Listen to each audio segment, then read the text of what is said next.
Wanderlust up in Turtle Bay. They're just doing beach cleanups and providing education throughout the state of Hawaii. But big mahalo to Kahi Picaro and his crew at Sustainable Coastlines.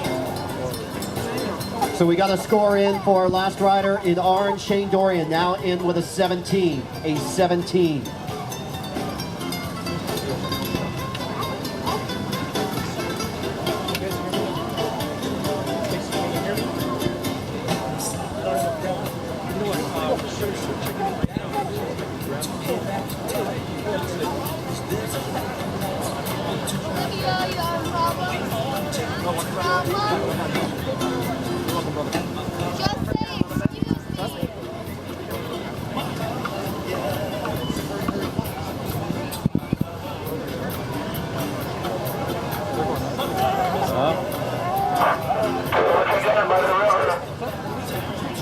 We can't have people standing in front of the river.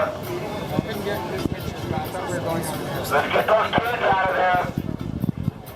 Parents, let's move those kids, come on. We can't have kids standing down by the river today. We need parents to act responsibly. You won't wait till me since we get Hats off to City and County of Honolulu Ocean Safety Officers at Waimea Bay.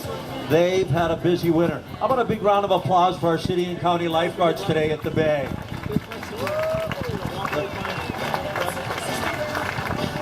We will try not to step on their safety announcements as we're sort of, keeping you posted what's going on with the event. As soon as the guards start making announcements, we will shut down our microphones. But hats off to Kerry Atwood and the boys, and I know they're thinking of Brock Little. Brock Little not only surfed the Bay, but he hung out here and worked out and was one of the boys at the Bay. So Brock's with us in spirit today, most definitely. Well, Mark, they're calling this swell Brock Swell.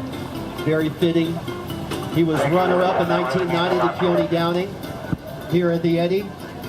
He was in 1995 on his winning ways, leading the Eddy after round one, and then all of a sudden the surf just died out in 95, and they just called that the Eddy Expression Session. So it wasn't a full Eddy and wasn't deemed a winner, but Brock was leading after the first morning session. The surf got under 20 feet, and the contest was postponed after that. Well, we're just under 30 minutes, Bo. We're halfway